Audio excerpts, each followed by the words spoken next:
Namo Buddhaya. Welcome to another video. In today's video, I'm going to be answering a question from the comments.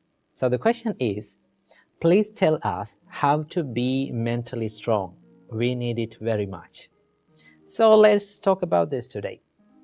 How to be mentally strong and how to develop a strong mindset. Well, first of all, let's take a look at what is a strong mindset is. Now, just take a look at this Dhammapada verse from the Buddha. The Buddha said, Selo yatha ekagano vatenana samirati evang ninda pasangsasu nasami janti pandita. As a rock that is unshaken by the storm, so too the wise are unshaken by the praise and the blame. Now, have you seen these big masses of rock? No matter how fast the wind blows, it is not shaken. The Buddha said, same like that rock, the wise people, they are unshaken by the praise and the blame in their life. And that is a strong mindset. So in this video, I'm going to be sharing with you a few tips that you can practice to build up a strong mindset. Tip number 1 is to maintain a stable mindset in ups and downs in life, right? You know, life is like an ocean. Sometimes ocean is calm and quiet and peaceful, and sometimes it is stormy, right? We face ups and downs in life. The Buddha said these are called 8 worldly conditions, attaloka dhamma. That means praise and blame, gain and loss, fame and disgrace, and pleasure and pain. These are the 8 worldly conditions that we face in our life. Remember these things. So, Buddha said, accept these ups and downs in life. Whenever people criticize you, whenever people blame you, whenever you go through tough times in your life, if you can be mindful about your mind and your emotions and your feelings and not to chase after these emotions and feelings, then you can be more stable in these situations. You can maintain a good emotional balance in these situations. So it is very important to be mindful and to practice the self-awareness in these situations. And also remember, you will not be able to always get the sweet comments and sweet opinions and sweet experiences in your life. Life will give tough times to you. Life will throw lemons at you. So you have to maintain a stable mindset whenever you go through these situations by practicing the mindfulness and the self-awareness.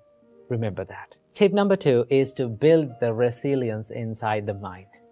You know, the resilience means the ability to stand up and bounce back when you go through the adversities and when you go through the challenging situations in your life.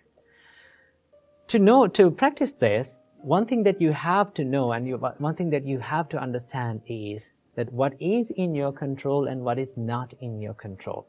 If you have a good understanding about what is in my control in my life and what is not in my control in my life, right? For an example, if people comes up to you and if they're starting to criticize you, those criticisms, those words that other people speaks about you is not under your control.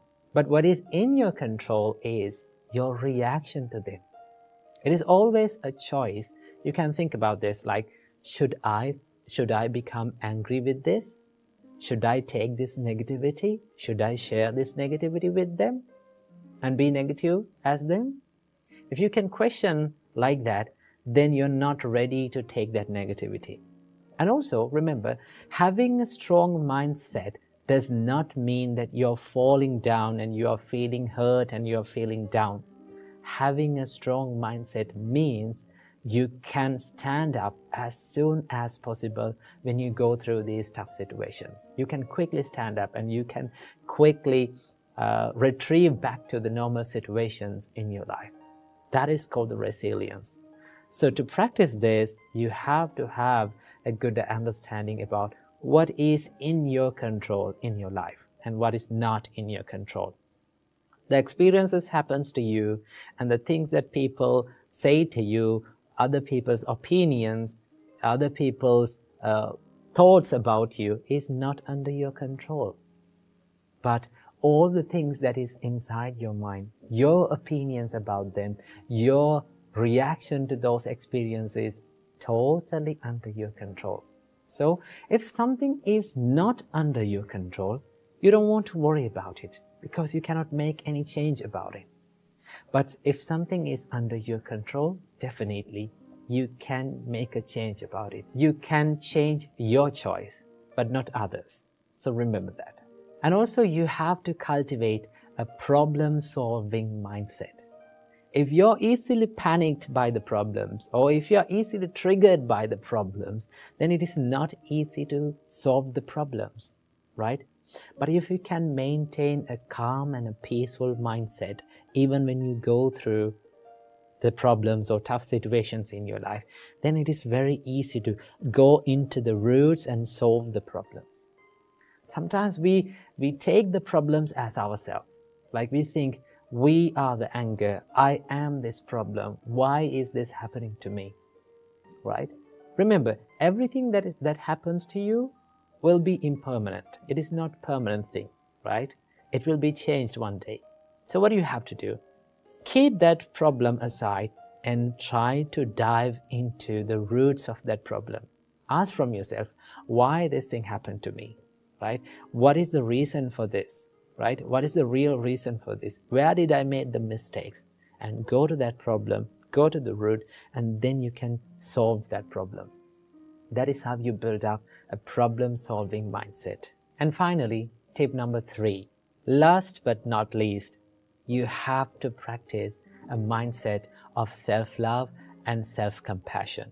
Remember, if you're loving yourself, if you truly love yourself, you're not going to take other people's negativity with you, right? You're not ready to take other people's negativity with you. Whatever the thing that comes up to you, whatever the person comes up to you and bring their negativity with you, you say, well, I'm not going to take this negativity with me. I want to be peaceful. I want to love myself. I truly love myself. Therefore, I'm not ready to take your negativity. I'm not sharing this negativity with you. That is called self-love and self-compassion, right? To practice this, you can add up a simple practice that you can do it daily, right? When you get up early in the morning, just sit on your bed and think, no matter what happens during the day, I am going to love myself. I'm not going to take any negativity from this world, right? I'm going to empty my bin and I'm going to take a new bin to this world, right? Do you know if you've kept all the bad things and trash in your bin for a long time, what will happen? If you're in your trash bin, it will start to smell, no? But if you remove every single day all the trash in your bin and make it a clean place, then it's very easy to live. It's very easy to be peaceful within. So practice the self-compassion and self-love to build a strong mindset. Some people think that the people who are easily lose their temper, some people think that people who show their toughness and rudeness, they have this strong mindset. But no, anger and showing this helps you to condense your mind and find that peacefulness inside your mind, okay? It includes loving kindness meditations, breathing meditations, mindfulness meditations. All those meditations will help you to achieve a peaceful and a calm life, okay? So, but remember this, to achieve a peaceful and calm life, we have to focus on living a virtuous life, living a disciplined life. Keep that in your mind. So let's move on to the third practice, and this is the final practice in Buddha's teachings. That is called wisdom or panya in Buddhism. Now, so many people think that knowledge is wisdom. Always remember, knowledge is a part of wisdom, but it is not the wisdom.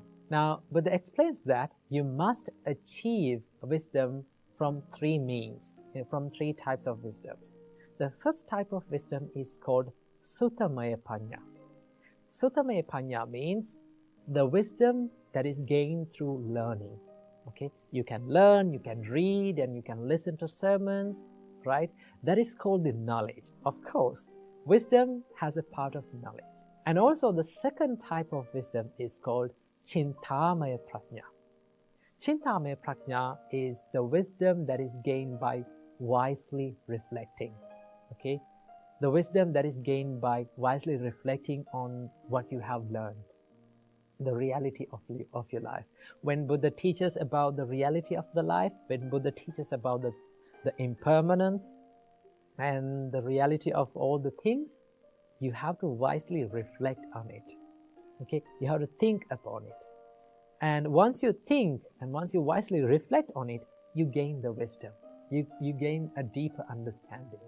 Okay, that is called Chintamaya Prajna, the wisdom that is gained by wisely reflecting. And also in the third type of wisdom, this is the most important type of wisdom, that is called Bhavanamaya Prajna, the wisdom that is gained by practicing. Okay, now the wisdom that is gained by practicing is supported by all those two wisdoms, Chintamaya Prajna and Suttamaya Prajna, the wisdom that is gained by listening or learning, and also the wisdom that is gained by wisely reflecting. Now Buddha says, when you learn and when you think and when you wisely reflect on it, then you can apply it to your practical life by doing meditations, by doing it practically. Okay, many of the people believe that Bhavanamaya Prajna is only based on meditations. No, Bhavana does not mean only the meditation. It gives the meaning of development or practicing. Okay, so you have to look, how can I apply these Buddha's teachings? How can I practice these things in my practical life? Once you do it, your wisdom will be developed.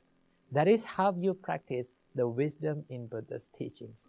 So basically, these are the three main practices in Buddhism. Sila gives you the ethical and wholesome bodily and verbal conduct. And Samadhi will help you to develop a concentrated and a calmer and a peaceful mind.